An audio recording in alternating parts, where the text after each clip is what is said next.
what you are left with is something which you will never know. You will never be able to give expression to it.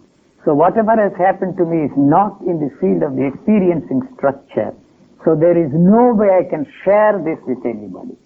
All I tell the people who come to see me is a very simple thing. You don't need those crutches. Throw those crutches away. You can walk. That certainty I have. I can assure you and reassure you all the time, you don't need crutches at all. Please, for goodness sake, throw those crutches away. But don't ask me to replace them with another set of crutches or go in for some sophisticated kind of crutches. Even if you fall, I know that you will rise and continue to walk. Is there any one culture or community that you have seen have come closest to the ideal that you would like to see? It all depends upon what exactly you mean by culture and how you define culture. When I use the word culture, I say that it is your way of living and your way of thinking. Or is there any one people that you think have come closest to the ideal of the way you'd like to see people live? No, I don't want anybody to be anything different than what actually they are. I am perfectly satisfied with the world exactly the way it is because it cannot be any different. Mm-hmm. So I know very well that there is nothing that I can do as an individual. Collective action means what? My way and your way. And your way is all that you are interested in, or my way is all that I am interested in. There is no such thing as our way at all. And when people come with their personal problems, I tell them there is no such thing as our way in the relationship between, let's say, husband and wife, and the girlfriend and the boyfriend. There is no such thing as our way, either your way or his way.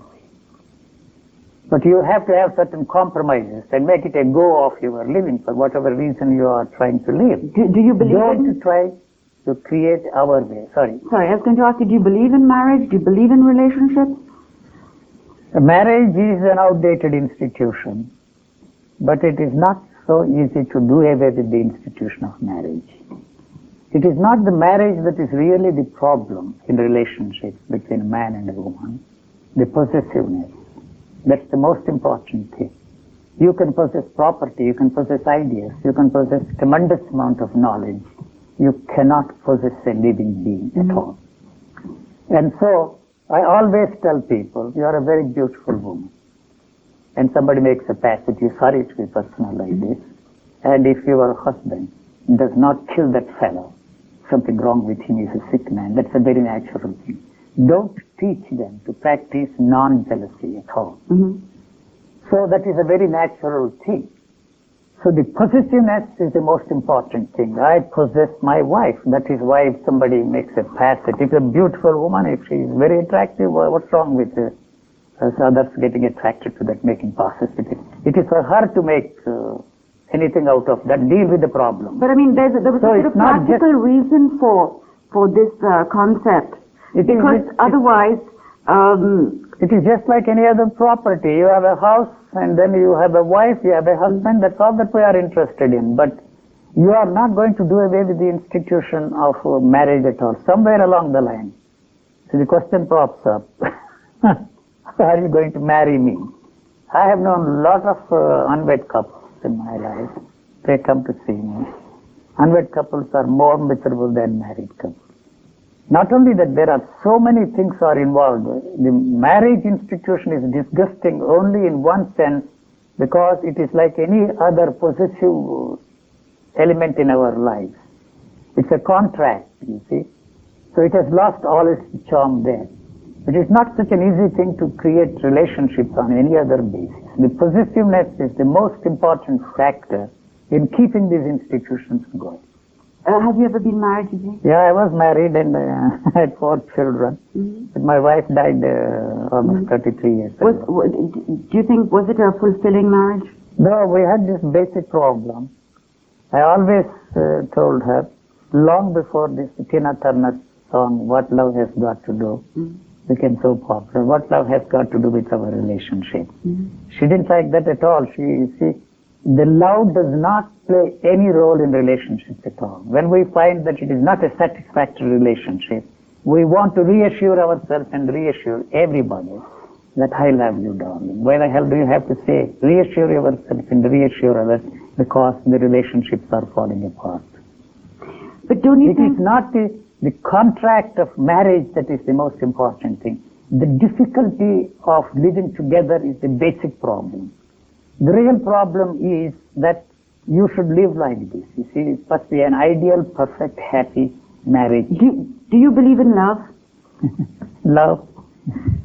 You are asking me a very delicate question. My answer is love is nothing but a four-lettered word.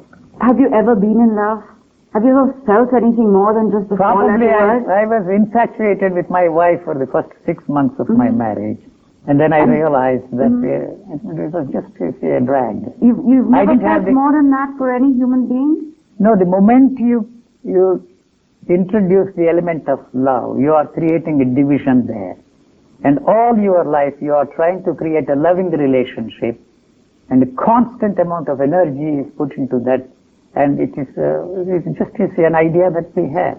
No, I disagree with you, Eugene. I mean, I have experienced emotions of good feeling towards another human being where I wasn't imposing my own selfish desires. I mean, love is a state of mind where you want to do something for the Why other do you have person. to call it love?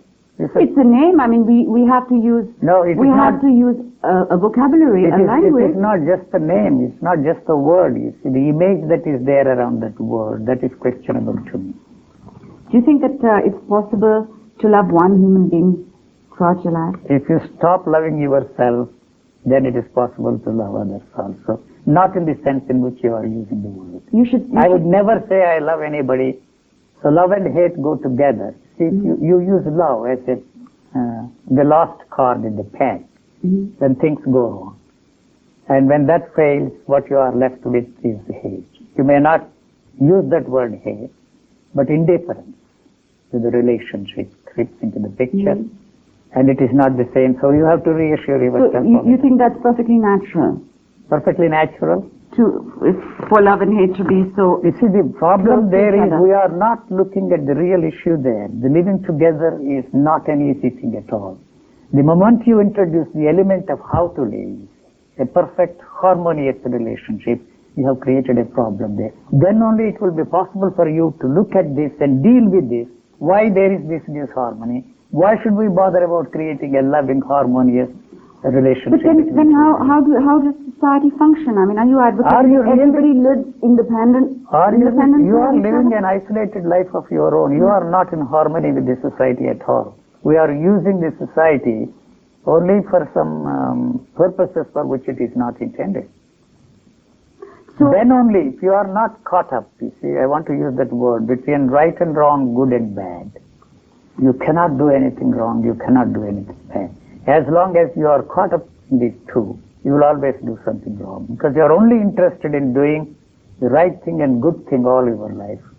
And the fight that is going on between the two is exhausting you. You are losing tremendous amount of energy, and that is all that we are. So then what is the answer? What should you be doing? You should be doing what you want to do above everything else? What you have... Or what you feel instinctively feel that you should be doing? You don't have anything calling your own. You don't have anything. What we are asked to do, we are doing. What we are made to believe, we are doing. So you are not doing anything what you want to do. You will be surprised when you are freed from what you should do, what you must not do, what you ought to do, and all that is thrown out of your system. You will do things in a very natural way. It's been really interesting to agree with you there. I think we do know very well what happiness is. I mean, happiness is something that makes you have good feelings. But it is all right. You can have good feelings. You can feel happy.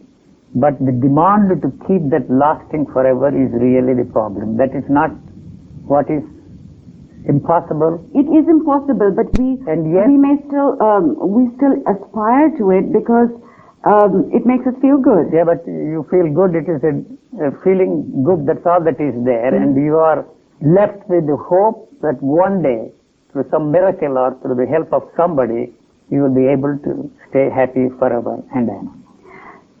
Yuji, you actually grew up in a very religious sort of family background. You come from a Brahmin family. Yes. So do you believe in religion today? No, the religion is responsible for the man's tragedy. It is not that I am anti-religious or any such thing, but religion has not helped us to be what we are. The problem with religion is that it has created a model and placed before us that that's the way we should all be. And that model, unfortunately, happens to be the model of all the great spiritual teachers from time immemorial. What we are doing all the time is to fit ourselves into that model and become that model. And it is that is responsible for the man's tragedy. We may have, and as some people have succeeded in freeing themselves from the religious stranglehold, but yet we are caught up in the same ethical codes of conduct, the legal structure we are operating in is no different from the religious conditioning of the human being. Yes, but if you don't have those kind of parameters in society, then what you're talking about is just total anarchy, everybody doing what they want. There is, in spite of all that anarchy today here, in spite of all the attempts that we are making to keep that a going thing, we have not succeeded. Tomorrow we are going to succeed, and we live in that hope and die in that hope. Well, yes, I'm not saying that we have achieved the ideal, but surely there has to be an ideal that you work towards, because otherwise man is a very selfish person. Everyone would just live for themselves. The hope and we would just be living in a glorified jungle. No, this is already a jungle. What is there for us to be proud of? You think this is not a jungle? Well, you've obviously sort of disassociated yourself I have not dissociated from myself. the world. No, not at all. Not at all. I am not in conflict with this world, because the world cannot be any different. The dream of creating a paradise on this planet or a heaven on this planet is the one that is responsible for creating hell on this planet. So how would you like to see society? I do not want the society to be any different, because I am not in conflict with that society. Mm-hmm. So you seem to be in conflict with the society because you are in conflict with yourself.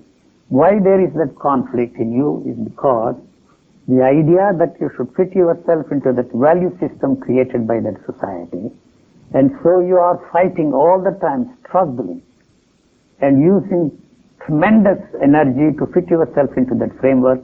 You have so far not succeeded, and so, as I always say, you live in hope and die in hope. So do I understand then that you're telling me I should be doing and living exactly the way I like without worrying about what society dictates to me? Not for a moment. I am not saying that at all. There is nothing more than what you are doing. There is nothing else you can do. Mm-hmm. I don't know if it makes any sense.